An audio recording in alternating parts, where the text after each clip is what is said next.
Hello बच्चों, let's say this question says in case of damped oscillation frequency of oscillation is greater than natural frequency, less than natural frequency और equal to natural frequency. और option number 4 both 1 and 3। तो इस वाले के लिए आपके पास जो की कॉन्सेप्ट होगा, बेसिकली की कॉन्सेप्ट ये होगा आपके पास डैम्प्ड ऑसिलेशंस का।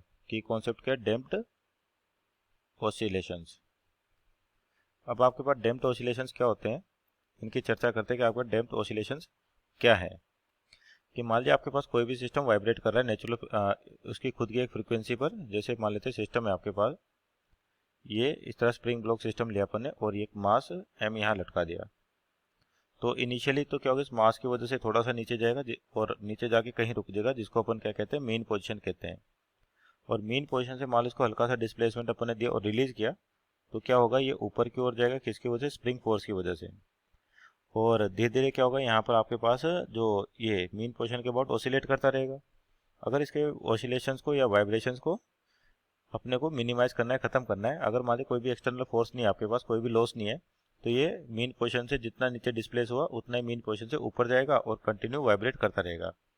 तो यानी कि जो इसका एम्पलीट्यूड होता है आपके पास, उसकी वैल्यू क्या रहेगी, जो डिस्प्ले वाइब्रेशन हो रहे हैं वो सेम रहेंगे। आपको इसका ग्राफ कैसा होता है आपके पास, अगर ये इस तरीके से बात करें, यानी कि एम्पलीट्यूड का ग्राफ ऐसा है आपके पास, सपोज करिए।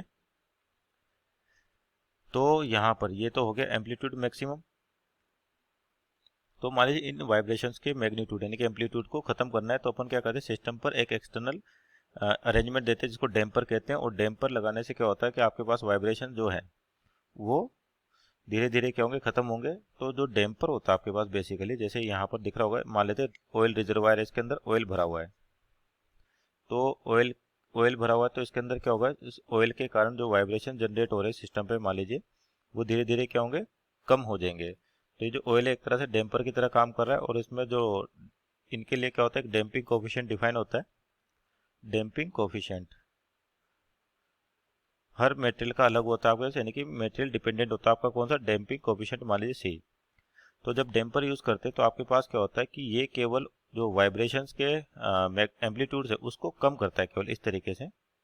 और धीरे धीरे क्या होता है आपके पास, वाइब्रेशंस के मैग्नीट्यूड की वैल्यू कम होती है एम्पलीट्यूड की, और ये एंड में जाके आपके पास जीरो हो जाता है। लेकिन यहाँ पर फ्रिक्वेंसी पे आपके पास कोई इफेक्ट नहीं पड़ता। जो सिस्टम की फ्रिक्वेंसी पहले थी और जो डैम्पर लगाने के बाद आपके पास जनरेट हुई, यानी कि डैम्प्ड, ये हो गए डैम्प्ड ऑसिलेशंस। डैम्प्ड ऑसिलेशन, तो यहाँ पर केवल क्या होता है, आपका एम्पलीट्यूड चेंज होता है, फ्रिक्वेंसी पे कोई फर्क नहीं पड़ता। अगर मान लेते हैं इसकी इक्वेशन जैसे सपोज करिए x equal to A sine omega T type है, ए साइन ओमेगा टी, ये आपके पास विदाउट डैम्पिंग। तो जब डैम्पर यूज करते हैं तो आपकी इक्वेशन कुछ इस प्रकार से हो जाती है। डैम्प्ड के लिए लिखे अपन x is equal to A epsilon naught minus C T by 2m sine omega T plus some phase difference. तो यहाँ पर फ्रीक्वेंसी पे तो आपके पास कोई फर्क नहीं पड़ा, केवल क्या हो, जो एम्पलीट्यूड है वो आपके पास इस फैक्टर से मल्टीप्लाई हो रहा है, जो धीरे धीरे टाइम के साथ कम हो रहा है। इसका मतलब एम्पलीट्यूड की वैल्यू कम होगी और फ्रीक्वेंसी पे कोई चेंज नहीं होगा। तो अपना फाइनल आंसर होगा no change, no change in frequency. तो यहाँ पर ऑप्शन देखें तो ऑप्शन नंबर 3 आपका राइट आंसर होगा। Hope you understood well, best of luck.